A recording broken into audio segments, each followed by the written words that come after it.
this kind of reminds me of, not that I was there, you were there. The very first meeting of ARA, was it in a hotel room in Atlanta? Well, the very first car was a hotel in Atlanta. And how many people were there? Maybe 15, maybe. So this group's a little bit bigger than that one. The very first ARA was about 12 people at a luncheon in Southern California. That's it. And this is much bigger. This gathering reminds me of that. So Pierre Pons here with Auction Academy, he's a phenomenal individual, has been with the automotive remarketing industry for many years.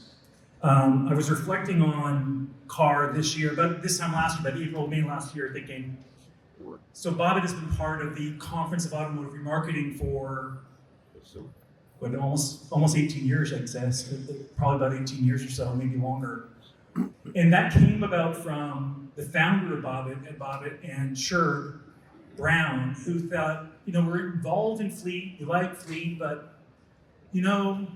there's this problem about remarketing. We're not together on this. There's no association, there's no voice that represents the needs of the industry. Let's create an association. So they created the Automotive Remarketing Association. As Pierre said, it's like 12 people in a hotel room gathering maybe 20 years ago, thinking we can do this. And the CAR conference, this conference, was an association conference that came out of that maybe 18 years ago, with about 50 people being at the inaugural event. And since then, the industry's really evolved. Automotive remarketing has significantly evolved. In fact, I think it's evolved in a way that's transactional. You go through a ready line at Mannheim right now. I'm sure Mannheim's here or not, but or Odessa. That car is bought and sold by a computer in seconds. It rolls through the line. And when we were thinking about this year's CAR and being very intentional about the fleet audience that we represent here at NAFA, which is why we thank you very much, NAFA, Bill, and the NAFA team, for allowing us to co-host our CAR conference adjacent to your NAFA event, because we believe strongly that the fleet world, these incredible vehicles that have been driven 3 or 4 years by a professional behind the wheel that has had technology and other things put into it to monitor safety behind the wheel at a level that is not consumer at all. As consumers, we don't have buzzers going off in the vehicle when we go over 70 miles an hour or 15 over the posted limit. Fleet does. These guys are driving that vehicle incredibly cautiously, with a lot of care and love, with a lot of upfit options into it. And when it comes to auction, the downfitting happens, and these things get stripped down to their base model, make and model, so it's sold through that 66-second ready line at Mannheim or Odessa, and that just doesn't seem fair. It doesn't also seem like it's something that we're doing for our fleet community to protect that residual value. We need to make sure we're protecting the value of vehicles that, quite frankly, have investment put into them.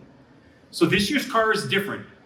It's a throwback to probably the early days where we are inviting not only consignors and auctioneers that are here today, and Chris will come up shortly and provide an award ceremony for our annual consignors and auctions, but we're also including our fleet population. And tomorrow you're going to see some really great presentations. The show's condensed tomorrow. It starts around 8:30, I think, Chris. We've got a bit of a fireside chat to kick it off. Incredible presentations tomorrow, really diving into the data. I'm specifically excited just to kick it off at 9 a.m. with S&P, talking about vehicles that are commercially owned that transfer to a second buyer who's also a commercial buyer. So what makes and models of those? Is a Ford Transit bought by a consumer as a secondary buyer in auction? No, it's probably bought by a business buyer. We need to look at that. And then how do we ensure that the first owner is doing everything possible to make sure that that vehicle is specified properly for the secondary buyer to be able to maximize the residual value? And then how do we put that vehicle out to auction? How do we sell that vehicle? I think we're at a really interesting time with AI, with automation of data, and with people and the fleet industry, even the auction industry, consigning industry. It's people first. We're a people industry, and in a lot of ways, AI has taken over the people part of what has traditionally been a very person-to-person industry. We want to reshape that, and we're looking forward to the next day of conversation, interaction tomorrow. I do want to just acknowledge one thing before we get started, which is a dear friend of mine, Mike Antich. So I'm a little choked up here.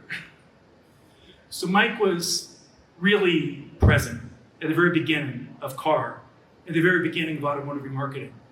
Mike passed away just before Christmas. And I just want to acknowledge Mike. I want to toast my drink to him. Please all raise your glasses. Just in a moment of commemoration of Mike Antich and everything he's done for the marketing industry. Thank you. Thank you. Yeah. Thank you very much. I'm Chris Brown, publisher of Automotive Fleet, and if I haven't met you, I do want to meet you. What's really interesting about this room is I have my fleet friends, right?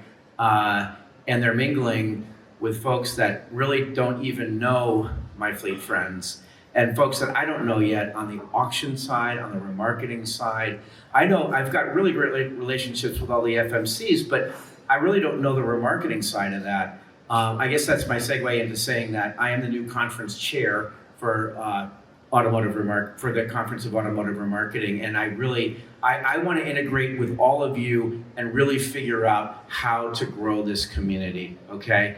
And it's with our incumbent group of auctions and consignors and banks that have been going to CAR since 1996, which was the first CAR conference, and to even bring in fleet managers, and that's our goal, to really widen this tent for a path forward for the conference. I do want to thank my sponsors, Polestar, Mazda, Motorrad, Nissan, Self Inspection, and USAL, and certainly again thank NAFA for all this here. I am going to introduce our 3 awards. We've got 2 awards we've been giving since 2006, I believe, or 2000, a long time, and then a new award. I am going to give out our incumbent awards. That would be Consignor of the Year and Remarketer of the Year.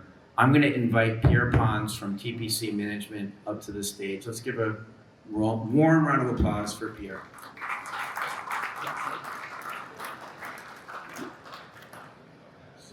Thank you, Chris. Thank you, Colin. I do want to, just by way of background, I was talking at the table. You come to a meeting like this, and I didn't really think I know many people here, although I grew up in the fleet side of the business. We didn't call them FMCs at the time. I don't know, we just called them fleet companies. Somewhere in there, they became fleet management companies, but one that you wouldn't have heard of called U.S. Fleet Leasing from the West Coast, it got gobbled up by somebody. And then the other one, which is still around today, although it's in a new incarnation, Wheels Incorporated, very well known, and I actually got a chance to work for the Frank family. Jim Frank hired me, Zolly Frank hired me, Jim's dad. So I had the lay of the land as a very young man to NAFA conferences all over the country, and I take that piece of it. And I understand this year's conference had over 1,500 attendees, which is great by any number in today's conference world. So I take my hat off to everybody that had to do with the NAFA Association conference, and those of you that are here for that. On the car side, Chris is right. I actually used AI, Colin, while I was sitting there, and it said the first CAR conference was in 1995. So somewhere in there, 95, 96. So we're at 30, 31 years of CAR conferences. The very first one was at the Renaissance Hotel at the Atlanta airport. And if you're familiar with going in and out of Hartsfield there, that's that hotel. It kind of looks like the one in Disney that the monorail goes through, but there's no monorail. It's the big red. It's been there forever. And it was an offshoot of lunches in Southern California that a guy named Chuck Parker and Charlie Vogelheim, who works with us now, some names from the past. Chuck Parker also departed, which I'll add. And Colin, I'm with you. Mike Antich kind of took the reins from Chuck Parker, and it was just the driving force with the CAR conference for a long, long time. And then Martin did, and now Chris is, and a number of others.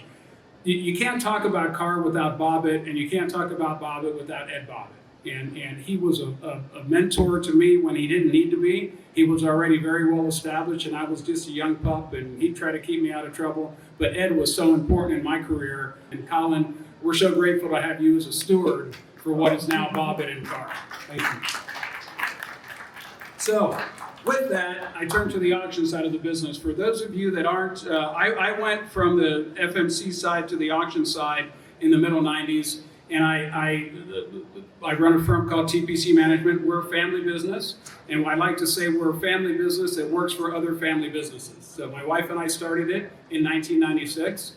My brother-in-law is here with us, Giles Wana, our VP of Client Services. My sister-in-law, Giles' wife Penny, runs our Auction Academy program. Their son Ray is one of our up-and-coming executives. And we work for families like the one that I'm going to introduce to you that are also in the auto auction business. And the auto auction business, for those of you that aren't as familiar, it is like the hamburger business, right? There's chains and there's independents. In today's world, there's 3 chains: Mannheim, Odessa, and there's some. I saw Peter Trench out there. There are some Mannheim folks here, and Stephanie Gingras and Fred and Freddie Uter on the transportation side, who I've known forever. Freddie, good to see you. But there's Mannheim, which is owned by Cox Enterprises. There's Odessa, which today is owned by Carvana, and there's America's Auto Auction Group, which is a private equity-owned group. So those are what we call the 3 chains in this hand. In this hand, there are about 150 independents, okay? And they come in different varieties. Some have 1 location, some have multiple locations. But if you're not Mannheim, Odessa, or Americas, you're an independent, regardless of whatever heritage and lineage you have. And it's that independent community that my firm has worked with over the last 30 years, helping them grow their businesses, helping them sell their business, helping them transition to the next generation, which we're going to talk about here, and helping them train the next generation of leaders in our Auction Academy program. So that's where we kind of start our story that goes back 30 years or so with our recipient tonight of the Remarketer of the Year award. I've gotten those 2 right? So there's a Remarketer of the Year and a Consignor of the Year. And tonight's Remarketer of the Year follows in that legacy program, because in the independent auction community, you have auctions that are often passed down from one generation to the next. And some of those acts aren't easy to follow. Because if your mom and dad started that auction, or maybe started even a number of auctions before them, and then you're taking the mantle, let me tell you, you walk in a big shadow, and tonight, that's what we deal with, but no longer in a shadow. Your recipient tonight is going to cast a shadow of his own.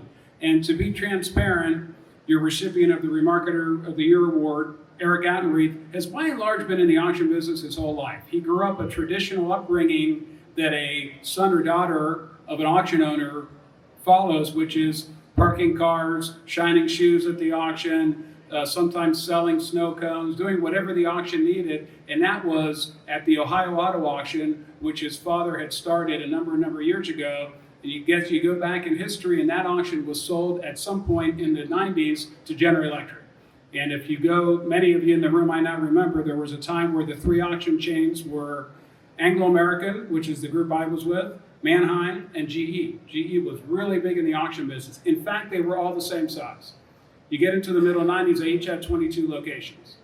Mannheim bought GE auctions, and then they never looked back. Then Mannheim just became the 900-pound gorilla after that, and has been a great steward doing that.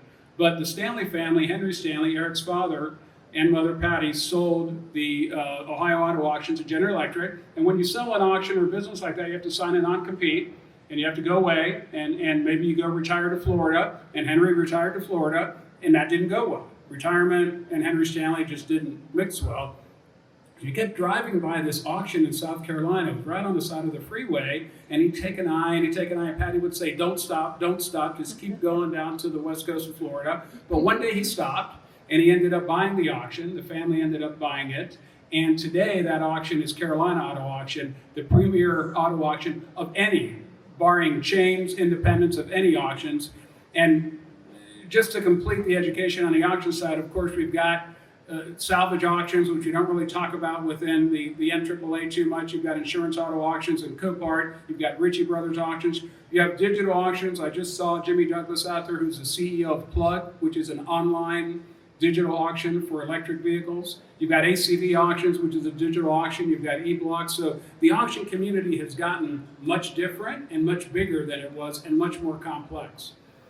Eric started out at a young age. He went off to college. He did a couple of different things. He did insurance. He did some fleet management. He did a little bit of this and that. But the auction industry draws you back. And it drew him back to Anderson, South Carolina, to Carolina Auto Auction, where he spent 2 years in each of a number of different divisions. And when I first met him, he was doing fleet lease, the commercial sales, handling your type of vehicles at Carolina Auto Auction. And that passion didn't stop, because his father Henry wanted to have more than one location. So the family bought another auction in Fort Wayne, Indiana, another stalwart, multi-generational auction, and guess who was dispatched there to go cut his chops in auction management was our recipient tonight, Eric Autenreith. So they spent 9 blissful years, I might say, in Fort Wayne, Indiana. Depends on whether you like the Midwest and the cold that much, but they did grow up in Ohio and are staunch supporters and fans of the Ohio State University and our big Buckeyes. So by cutting his background, coming into the business, he did his time as a general manager of Indiana Auto Auction. A few years ago, our firm was lucky enough to help his family sell that to ACV Auctions. Eric came back to Anderson and took the reins again of Carolina Auto Auction. Unfortunately, earlier this year, we lost the patriarch. Henry Stanley passed away after multiple bouts with cancer, and the mantle is fairly firmly handed to Eric, who has not only run his family businesses, but has worked through all the channels within the association. He's been the president of ServNet and followed his mother, who was Patty, who was also president of ServNet when we ran that organization. He's gone through all the regional chairs as president of chapters of the National Auto Auction Association, and then he's been president of the National Auto Auction Association. So everything in this industry, but he's also followed the footsteps of his mother and father, not just in the auction business, but guess who else was president of the National Auto Auction Association? His dad, Henry Stanley. And guess who else was president of ServNet? His mother, Patty Stanley. So you can see that there's a pattern here, and I think we're going to follow the pattern not only with this award, but the recipient of this very award a number of years ago, the Bobbit Remarketer of the Year, was indeed Eric's father, Henry.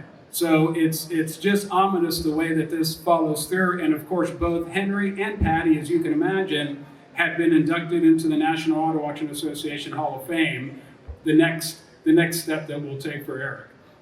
When he's not doing all these auctions duties, he also went through our Auction Academy program. He's CAR certified, and on the personal side, he has 3 children. They're adult children now. 2 are still at the University of Kentucky. 1 has graduated, and he's very involved in their lives. There's no grandchildren yet, as I understand, but he's here tonight with his mother, Patty Stanley, an industry matriarch and icon in her own right, and his wife, Leith Autenreith. So with that, I'm going to let Eric say a few words to you.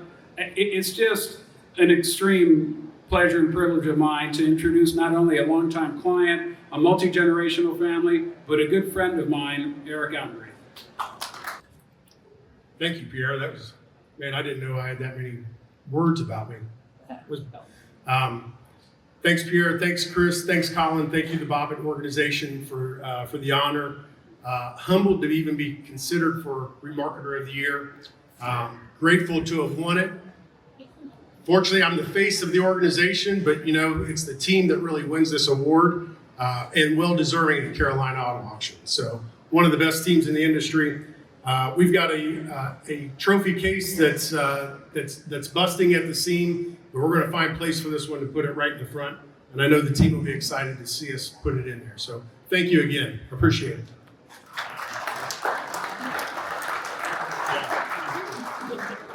All right, now here's bad news. You're stuck with me again because I wasn't really supposed to give that introduction. As you can tell, I've known Eric for a long time. But your introducer of Eric was supposed to be Chad Bailey, who happens to also be a multi-generational independent auction owner, and he owns the auction right down the road in Akron, an absolute powerhouse, Akron Auto Auction. But he also owns a second auction called Value Auto Auction, which is in the southeast corner of Ohio, and that's a smaller, newer acquisition for him, and they had something come up today, so he called us at 6:30 this morning and said, hey, I've got to get down to Value. So duty calls, and when you're an independent private business owner, that's what happens. So now you're stuck with me for introduction number 2, when I'm going to introduce your Consignor of the Year award, who is the award I was supposed to introduce to start with. Your Consignor of the Year, you get old enough like me and you've been around for a bit, you've kind of run into people, and when people get awards, you've probably known them, and no different than Eric, I've known Larry Knapp, your Consignor of the Year, for a long, long time, but from a very different capacity, right? Not from the auction side or the platform side, but from the remarketer side. And my coming out of the same company that he's with now with Wheels, our passive crossover a number of years. So let me just tell you kind of what Larry's done to get to the point of recognition here today. Today, Larry is a director of wholesale operations and remarketing for Wheels Incorporated, a company that needs no explanation here. And that family now a combination, right, of a number of different fleet management companies that have been put together and one of the last standing behemoths in the fleet management category. But along his way to Wheels, Larry has also worked for the Hertz Corporation on the rental-car side, Fair Financial Corporation and Fair.com when they had their digital sales and their vehicles remarketing departments, Blackbook, owned by Hearst Media, a separate stint at Hertz Corporation, so 2 times there. BMW Group, which I remember you there when you were a BMW, Autovin, at the time owned by Car Global, Mercedes-Benz Financial in a remarketing capacity, UB Leasing, which I forgot about, Larry, until I read it here on the sheet with Peter DeLaffy, if I remember back then, probably right after Peter. The BMW Group again, so a couple of these stints were twice with similar companies, and then HSBC at the time with their Marine Midland Bank.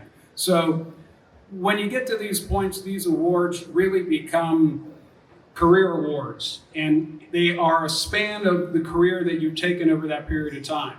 Before that, Larry served in the military in a number of different capacities, which we appreciate your service, and in times like today, we can't appreciate military service more than ever in the past.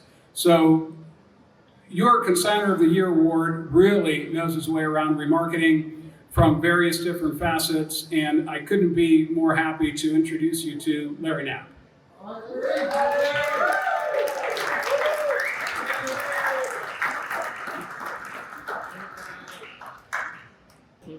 Hi, folks. Special thanks to the team at Wheels, 2,000 strong. Special thanks to Wheels. Appreciate everything that the entire team does.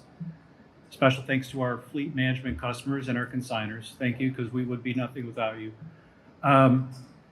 Shout out to our auction partners, our logisticians that move the cars that we sell, and Bobbit and Chris for this great event. I'm looking forward to a pretty strong day tonight and then tomorrow. And it's, I've known you a long time. Thank you so much for the intro. Thank you. Well, we have a new award, and as we bring in fleets into the Conference of Automotive Remarketing, this is a Fleet Operator Manager Award. It's called the Fleet Value Champion Award, and it's really to recognize that fleets themselves do remarket vehicles, and they do a heck of a good job. And we really, really, really need to celebrate that. It's time we elevate the folks that remarket their own vehicles in the fleet world, and that's what, and that preserve value in their vehicles. And that's exactly what this new award is about, the Fleet Value Champion Award. I've known City Rent-A-Truck for some time. They're out of Kansas City. Get to know them. They are a really top-notch commercial rental unit. And James McKinley and his team, of course, James would never admit that it's him and his team that are remarketing vehicles. And him and his team embody what this award is really about. I mean, they've got discipline, strategy, innovation, collaboration. I mean, it's enhancing vehicle value throughout the full life cycle, and that really starts when the vehicle is spec'd. So without further ado, listen, I'm going to invite James up to say a few words, and let's give a round of applause for James McKinley of City Rent-A-Truck.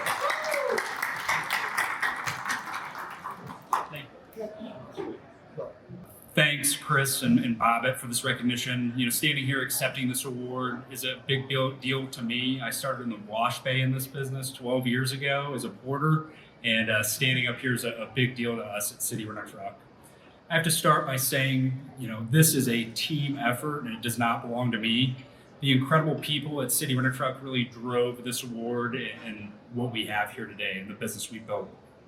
I also want to take a moment to recognize my partners, Jeff and Shafe, that are sitting down there, Jeff and Schaefer Schutz.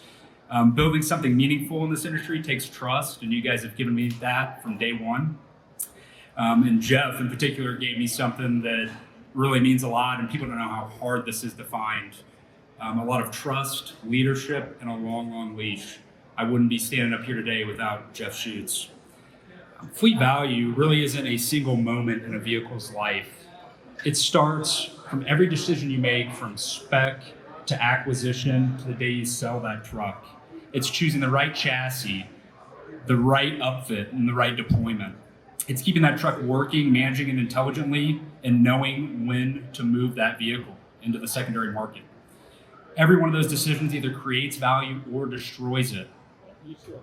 Technology is a big piece that we've really leaned on in that space.